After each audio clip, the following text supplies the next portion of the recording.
마태복음 5장 13절에서부터 14절까지입니다. 세상의 소금과 빛. 오늘 우리가 배울 말씀은 빛과 소금에 대한 예수님의 아주 유명한 가르침입니다. 우리는 이 가르침을 대해서 보통 빛과 소금으로 알고 있는데 보다 정확하게 말하자면 소금과 빛입니다. 소금과 빛에 대한 예수님의 말씀은 불신자들을 향한 가르침이 아니라 이미 예수님을 믿고 있는 자들을 향한 하나님의 가르침의 말씀입니다. 믿는 자들이 하나님의 백성과 자녀로서 세상에서 어떠한 삶의 모습과 태도로 살아야 하는지에 대한 교훈적 메시지가 들어있습니다. 우리는 오늘과 다음 시간에 소금과 빛에 대한 예수님의 말씀에 대해서 공부하려고 합니다.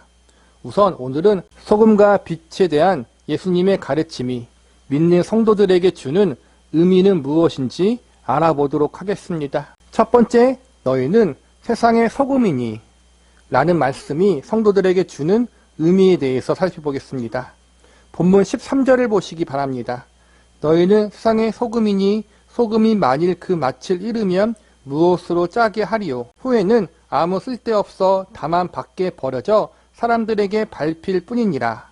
여기서 보면 예수님은 너희는 세상의 소금이니라고 말씀하고 계시는데 여기서 너희는 예수님을 따르는 제자들을 가리키고 세상은 예수님을 따르지 않는 불신자들을 가리키는 것입니다. 즉 너희는 세상의 소금이니라는 말씀은 믿는 성도들이 믿지 않는 불신자들 가운데서 소금으로서의 삶을 살아야 함을 알려주는 가르침이라고 할 수 있습니다. 우리가 알고 있는 소금의 대표적 기능은 짠맛을 내는 것이고 부패를 방지하는 것입니다. 소금은 음식의 맛을 내는 역할을 하기도 하고 또한 음식을 상하지 않도록 하는 부패 방지의 역할을 하기도 합니다. 이러한 소금의 기능과 역할을 믿는 우리에게 어떻게 적용하겠습니까? 우선 믿는 성도들은 아직까지는 세상 속에 몸담고 살아야 한다는 것을 자각하고 있어야 합니다.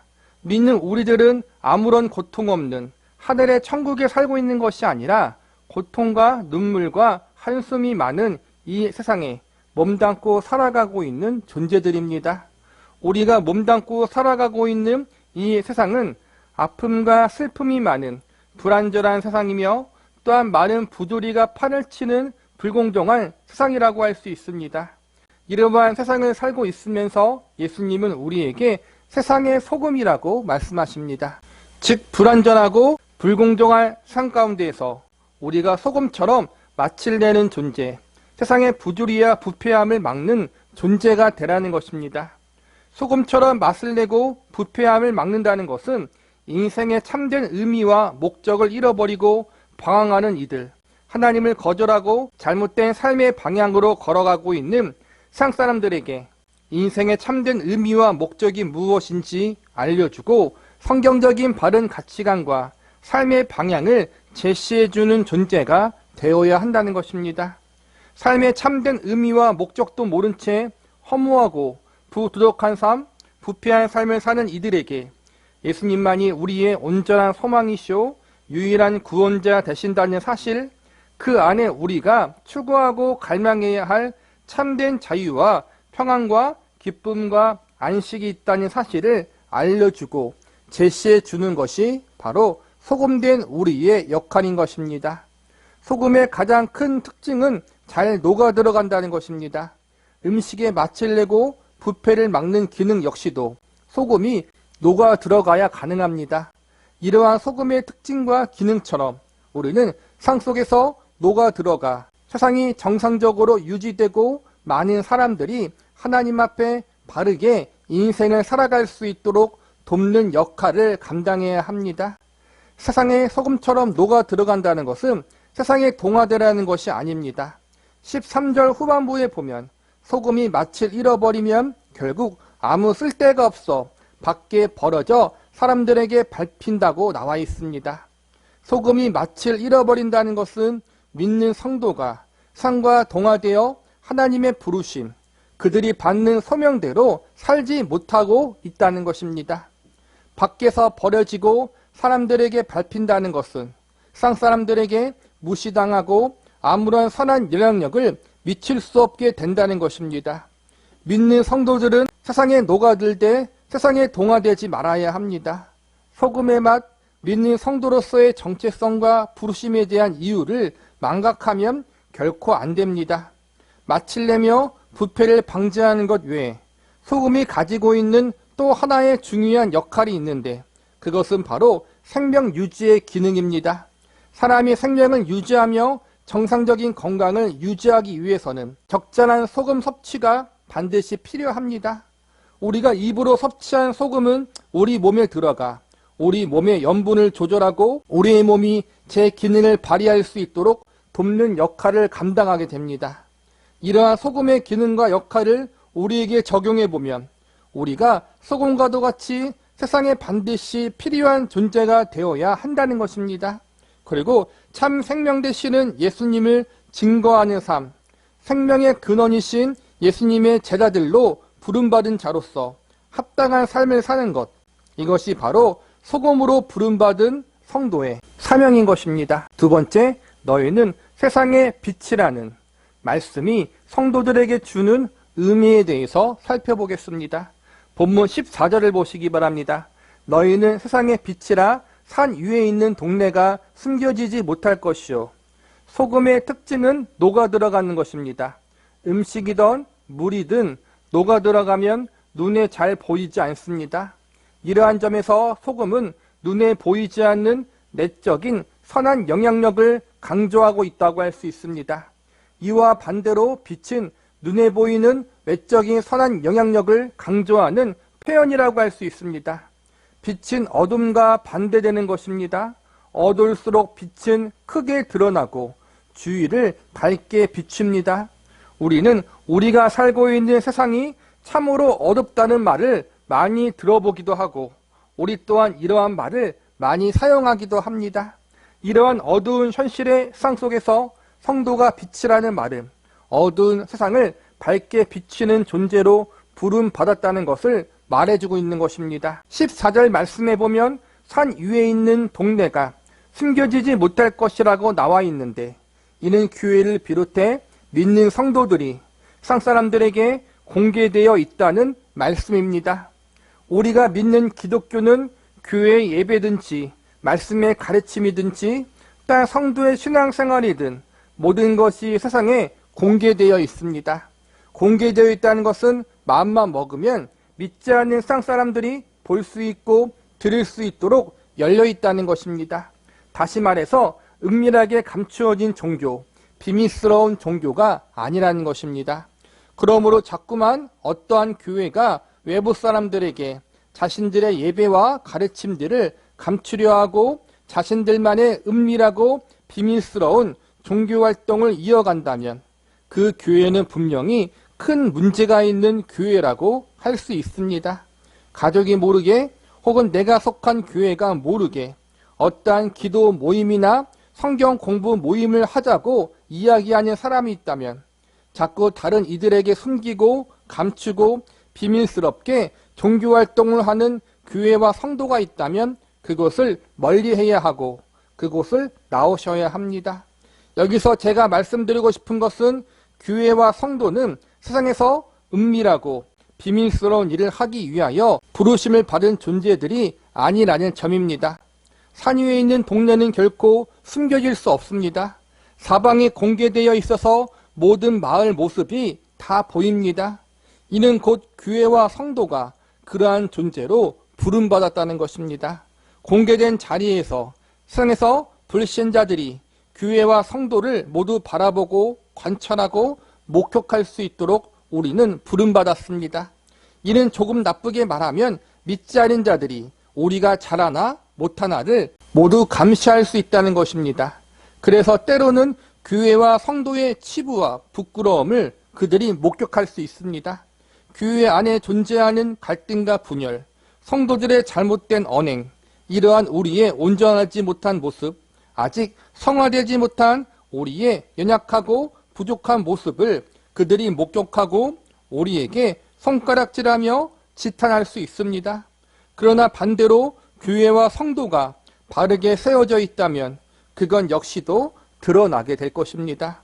못한 것도 보여줄 수 있지만 반대로 잘한 것도 모범적으로 보여줄 수 있다는 것입니다. 이처럼 산 위에 있는 동네처럼 세상 사람들에게 드러나 있는 우리의 신분을 절대로 잊지 말아야 합니다.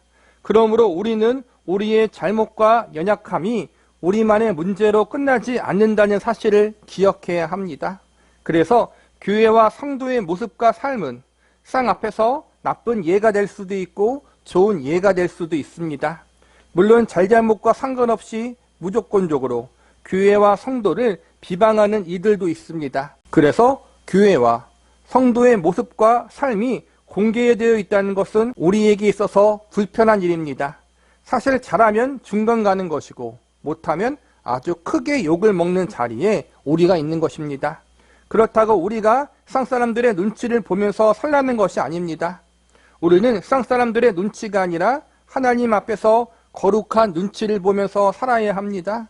세상 사람들의 눈치를 보면 우리는 자연스럽게 세상의 잘못된 가치관을 따라갈 수 있습니다. 믿는 우리들은 세상 사람들이 손가락질해도 반드시 지켜야 하는 하나님의 법이 있습니다. 교회와 성도는 하나님이 원하시는 올바름과 경건함을 잃어버려서는 안 됩니다. 그러므로 우리는 늘 하나님 앞에 거룩하고 순결하게 말씀의 원리대로 삶을 살려는 노력이 필요합니다. 하나님이 기뻐하시는 올바름과 경건함을 잃어버려서는 안 된다는 것입니다.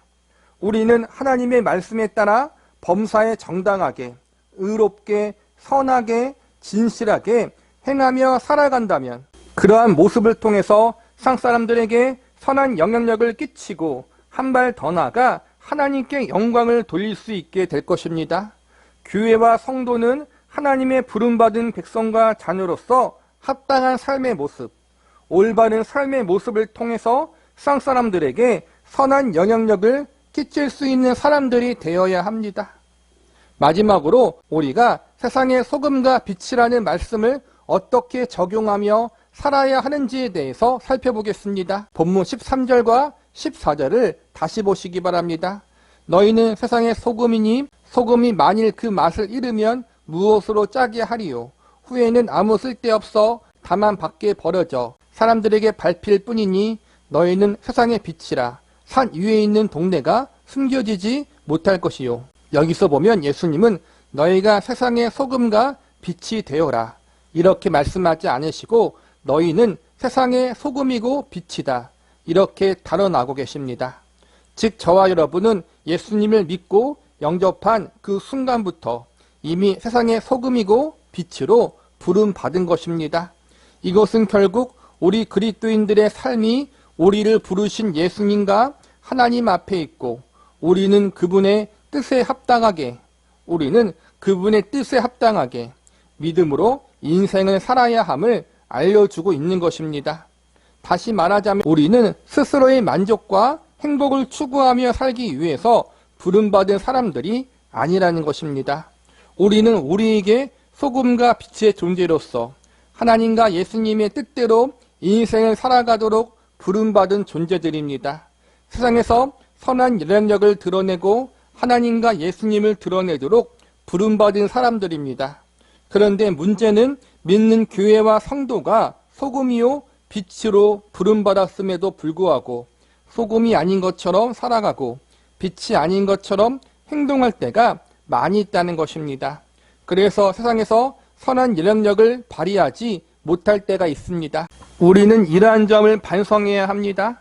좋든 싫든 믿는 성도는 이 세상 속에서 믿지 않는 불신자들과 함께 살아갈 수밖에 없습니다. 그리고 우리가 살고 있는 이 세상 속에는 믿는 성도들보다 믿지 않는 사람들이 더욱 많이 살아가고 있습니다. 소수의 믿는 신자들이 다수의 믿지 않은 불신자들에 둘러싸여서 그 안에 살고 있는 것입니다. 이러한 현실 속에서 믿지 않는 사람들이 우리를 감시하는 것 같고 우리의 허물과 잘못을 눈에 불을 켜고 찾으려 하는 것 같아 때론 불편하고 억울할 수도 있습니다. 더 많은 불신자들이 더 많이 죄를 범하고 큰 잘못을 저지르고 있음에도 불구하고 소수의 교회와 성도가 행한 잘못을 모든 교회와 성도의 잘못으로 싸잡아 비판할 때도 많이 있습니다. 그러나 그것은 우리가 감내해야 할 부분입니다. 우리는 아직 하늘의 기업, 영원한 천국에 이르지 못했습니다. 그곳에 가려면 아직 더 기다려야 합니다.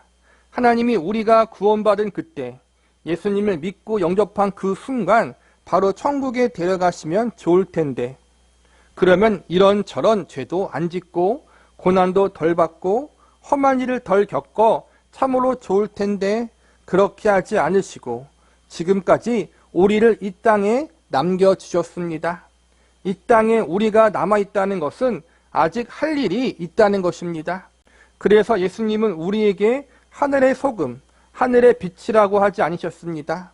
우리는 세상의 소금이고 세상의 빛입니다. 아직 천국 갈 때가 아니라 이 땅에서, 이 세상에서 소금과 빛의 사명을 감당해야 한다는 것입니다. 이것이 우리를 향한 하나님의 뜻이요 부르심입니다. 소금처럼 빛처럼 하나님의 뜻에 따라 하나님 보시기에 합당한 삶의 모습을 보여주어야 하고 선한 영향력을 나타내어야 합니다.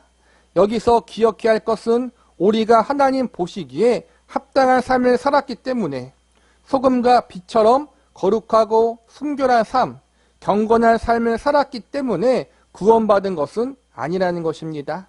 이미 구원받은 하나님의 백성과 자녀이기에 소금과 빛된 존재로 이미 부름받았기 때문에 감사함으로 이러한 삶을 추구하고 갈망하며 나아가는 것입니다. 그러므로 우리는 너희는 세상의 소금이다, 너희는 세상의 빛이다 라는 말씀을 통해서 우리가 이미 소금과 빛으로 부름받은 존재이며 이는 하나님 앞에서 부름받은 자로서 합당하게 살아야 함을 알 수 있습니다. 즉 상 속에서 하나님의 백성과 자녀로 부름받았으니 그 신분에 맞게 부르심의 목적에 맞게 믿음으로 인생을 살아야 하는 것이 저와 여러분에게 주어진 소명인 것입니다. 말씀을 마무리하겠습니다. 너희가 세상의 소금이요 빛이라는 말씀은 결국 믿는 성도들이 하나님의 백성과 자녀로서 올바른 정체성을 가지고 거룩함과 순결함을 가지고 세상을 살아가야 한다는 것입니다. 소금과 빛은 하나님 백성들의 구별된 삶의 가치와 생각, 거룩한 삶의 모습과 양식을 뜻한다고 할 수 있습니다. 그리고 한 발 더 나아가 우리가 소금과 빛이라는 가르침은 우리의 구별됨과 다름의 원인이 우리의 거룩함의 이유가 우리를 불러주신 하나님과 예수님께 있다는 사실을 알려주고 있습니다. 우리가 소금으로서 세상에서 맛을 내야 하는 이유, 우리가 빛으로서 세상에 빛을 비추어야 하는 이유, 우리가 세상에서 거룩하고 구별되게 살아가야 하는 이유, 그것은 바로 하나님과 예수님이 우리가 그렇게 살아가는 것을 원하고 계시고 그것을 기뻐하시기 때문입니다. 그래서 우리의 삶의 의미와 목적은 단순히 착하게 살고 선하게 살고 거룩하게 순결하게 사는 것, 믿지 않은 사람들과 구별되어 사는 것에서 끝나서는 안 됩니다. 우리의 삶의 의미와 목적은 우리를 부르신 하나님과 예수님, 그분 자체가 되어야 하고 그분을 영화롭게 하고 그분을 기뻐하는 삶을 사는 것이 되어야 합니다. 즉 소금과 빛으로 부름받은 우리들은 우리를 소금과 빛으로 불러주신 하나님과 예수님을 세상 사람들에게 증거하고 드러내는 삶을 살아야 합니다. 소금과 빛이 가지고 있는 가장 중요한 역할과 특징은 생명이 살아가는데 반드시 필요하다는 것입니다. 우리가 생명을 유지하며 살아가기 위해서 소금과 빛이 반드시 필요하듯이 우리의 몸과 영혼이 죽지 않고 살기 위해서 하나님과 예수님이 필요합니다. 즉 하나님과 예수님만이 우리의 영원한 생명이 되어 주실 수 있다는 것입니다. 그리고 한 발 더 나아가 그러한 삶을 살아가기 위해서 우리는 끊임없이 하나님을 의지하며 그분의 도우심의 은혜를 구하는 삶을 살아야 한다는 것입니다. 우리는 부족하고 연약하기에 소금과 빛된 존재로 온전히 살아갈 수가 없습니다. 하나님 앞에 합당한 존재로 살아갈 수 없는 존재들입니다. 그분의 거룩하심과 완전하심을 온전히 드러내고 증거하는 삶을 살아갈 수 없는 죄인된 존재들입니다. 그러나 그럼에도 불구하고 나 같은 부족하고 연약한 죄인을 사랑으로 불러주신 하나님을 찬양할 수 있는 은혜를 우리가 받았습니다. 이러한 은혜를 받은 우리들은 이제 나의 힘이 아니라 하나님이 주시는 힘으로 이 일을 감당해야 합니다. 소금이 되고 빛이 되었다. 하나님의 백성과 자녀가 되었다. 이것은 이제부터 우리 인생이 하나님과 예수님 안에서 새롭게 시작되었다는 것을 의미하기도 합니다. 빌립보서 3장 12절 이하의 사도 바울의 고백을 제가 읽어드리고 말씀을 끝마치도록 하겠습니다. 내가 이미 얻었다함도 아니요 온전히 이루었다함도 아니라 오직 내가 그리스도 예수께 잡힌 바 된 그것을 잡으려 달려가노라. 형제들아, 나는 아직 내가 잡은 줄로 여기지 아니하고 오직 한 일, 즉 뒤에 있는 것은 잊어버리고 앞에 있는 것을 잡으려고 표대를 향하여 그리스도 예수 안에서 하나님이 위에서 부르신 부름의 상을 향하여 달려가노라. 믿음과 신앙생활은 결국 얼마나 하나님을 의존하느냐 하는 문제이듯 소금과 빛으로 부름받은 우리는 그 부르심에 합당한 존재로 살아가기 위해서 하나님을 더욱 의존할 수밖에 없습니다. 우리를 부르신 하나님이 우리를 아직까지 천국으로 데리고 가지 않으시고 이 땅에 남겨두신 이유가 여기에 있습니다. 하나님이 우리에게 기대하시는 것은 단지 죽어서 천국 가는 것이 아니라 이 땅에서 우리가 철저하게 하나님을 의존하는 사람으로 만드시기 위해서입니다. 우리가 더욱 성숙하고 성화된 주의 백성으로 자라나게 하시려는 하나님의 계획이 있는 것입니다. 우리는 소금과 빛으로의 부르심에 합당한 존재로 살아가기 위해서 하나님을 더욱 철저하게 의존할 수밖에 없습니다. 우리를 소금과 빛으로 부르신 것은 우리를 단순히 부려먹기 위해서가 아닙니다.